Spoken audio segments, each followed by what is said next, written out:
Okay, Lex, how you doing? I'm going to try to answer these questions as fast as I can. I don't want to make this video too long, but talking about Planned Parenthood, why is it a problem?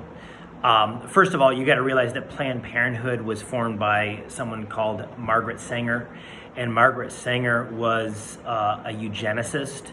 She also was a racist. She wanted forced sterilization of races that were not considered as good as or as intelligent as the white race.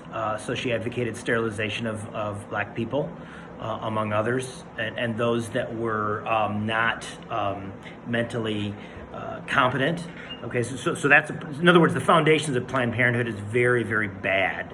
Okay, and eugenesis is basically the forced sterilization or even the forced killing of people that are not considered desirable. In other words, an example of eugenics would be Adolf Hitler in Germany in World War II. Okay, in fact, a lot of his ideas were drawn from Margaret Sanger. And there's a book out called Against the Weak that addresses this. I've got a copy of it. I could show it to you. In 1939, Planned Parenthood and Margaret Sanger launched something called the Negro Project, which the aim was to push birth control on black women. And in fact, if Planned Parenthood did not exist, there would be over 19 million more black Americans in America. Okay, so it's a problem. So while they claim to say we're going to help people manage situations, life situations dealing with a pregnancy, they tend to push people towards abortion, which of course from a biblical standpoint, because an unborn baby is made in the image of God just like any one of us, that's obviously morally problematic and wrong. Another problem with Planned Parenthood that you may not be aware of is that they're selling baby parts.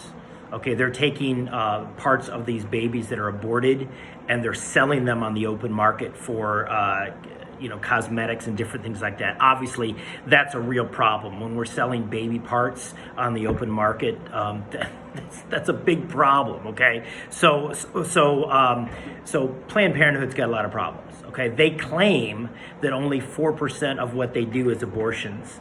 In 2018 and 2019, let me see if I can get this stat. 40% of the 860 abortions that occurred in America occurred under Planned Parenthood. So it's obviously a lot more than 4% of what they do. A couple other questions you had. Should government fund Planned Parenthood? Again, I don't think so. As Christians, as people that, let me just say it this way. Government derives its just powers from the consent of the governed, if I'm quoting the Declaration of Independence.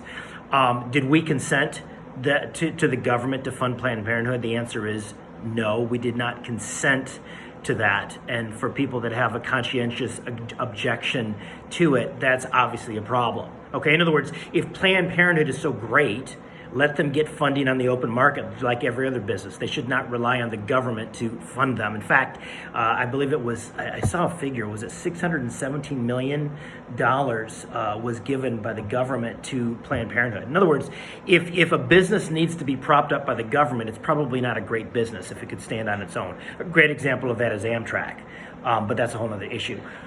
How should Christians help others with birth control? I'm not exactly sure what the question is with that. The idea of birth control, the problem with birth control, okay, from a moral standpoint, if you follow the logic of the sexual revolution, is they've sought to disconnect reproduction from marriage. They've sought to disconnect reproduction from having a baby, okay? Is basically reproduction, sex in and of itself is a positive good. It should not be connected to marriage. It should not be connected to childbirth, okay? Why is that a problem? Well, if you connect sex from marriage, first of all, that's violating the biblical command. But second of all, what does it do to children? Okay, what about children that are produced out of wedlock? Okay, what about the rights of children? In other words, you're getting back to fundamentally, what are human beings for? What's marriage for? What is sex for? Okay, you got to answer those questions, and a biblical worldview best answers those type of questions. Okay, a marriage is for the procreation of the human race, and moms and dads best take care of the children that are produced within that marriage, much more so than surrogacy, much more so than some government funded orphanage, much more so than adoption, although that can be great. Okay, but again, marriage is between a man and a woman who are supposed to produce a child, who are then tasked to take care of that child. Okay, so as you're talking about birth control, and again, I don't know the context of the question, it's always got to be connected to what is marriage for, what is procreation for. You've got to answer those questions appropriately as you move forward on those issues. Okay, I'm gonna do another one because there's immigration, Medicaid, and funding for preschool, and I don't know if I can handle that in a couple seconds.